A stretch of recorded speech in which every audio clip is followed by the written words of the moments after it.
ठाणे महानगरपालिकेच्या माध्यमातून महापौर शर्मिला पिंपोळकर यांच्या मार्गदर्शनाखाली ठाणे शहरात विविध प्रभागांमध्ये सर्वकर स्वच्छता मोहीम राबवली जात आहे।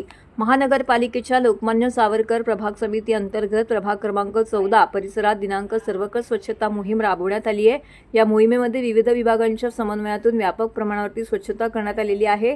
स्वच्छतेची शपथ घेऊन या मोहिमेस प्रारंभ करण्यात आला आहे। या स्वच्छता मोहिमेत स्थानिक नगरसेवक दिलीप बारटक्के, राकेश शिंदे, स्थानिक नगरसेविका कांचन चिंदरकर, शीतल ठमाले हे उपस्थित होते। तसेच घनकचरा व्यवस्थापन विभागातील सुमारे 120 कामगारांनी सक्रिय सहभाग घेतलाय। मोहिमेसाठी 2 शौचालय, सफाई जेटिंग गाड्या, 2 आयन जेटिंग गाड्यांची व्यवस्था करण्यात आली होती। लोकमान्य डेपो ते ज्ञानोदय विद्यालय ते जुना डेपो, लोकमान्य डेपो ते आईमाता भगवती विजय अपार्टमेंट परिसर, लोकमान्य डेपो ते पंचमुखी सोसायटी, डेनिस कंपाऊंड ते गोकुळ डेअरीपर्यंतचा परिसर, लोकमान्य डेपो ते लोकमान्य जुना डेपो परिसरातील आतील रस्ते, गल्ली, लोकमान्य डेपो सर्कल आतील परिसर, यशोधन नगर ते ठाकूर कॉलेज, महात्मा फुले गार्डन परिसर, आईमाता ते वर्तकनगर नाका, वर्तकनगर नाका ते विजयनगर नाल्यापर्यंतच्या परिसरामध्ये स्वच्छता मोहीम राबवण्यात आलेली आहे।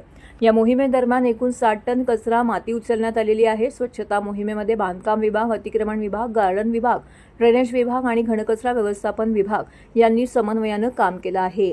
यावेळी आरोग्य अधिकारी डॉक्टर राणी शिंदे, कार्यकारी अभियंता संदीप सावंत, सर्व अभियंते, मुख्य स्वच्छता निरीक्षक शयुराज कांबळे, उपमुख्य स्वच्छता निरीक्षक राजेश वळवी, सफाई कर्मचारी येथे उपस्थित होते।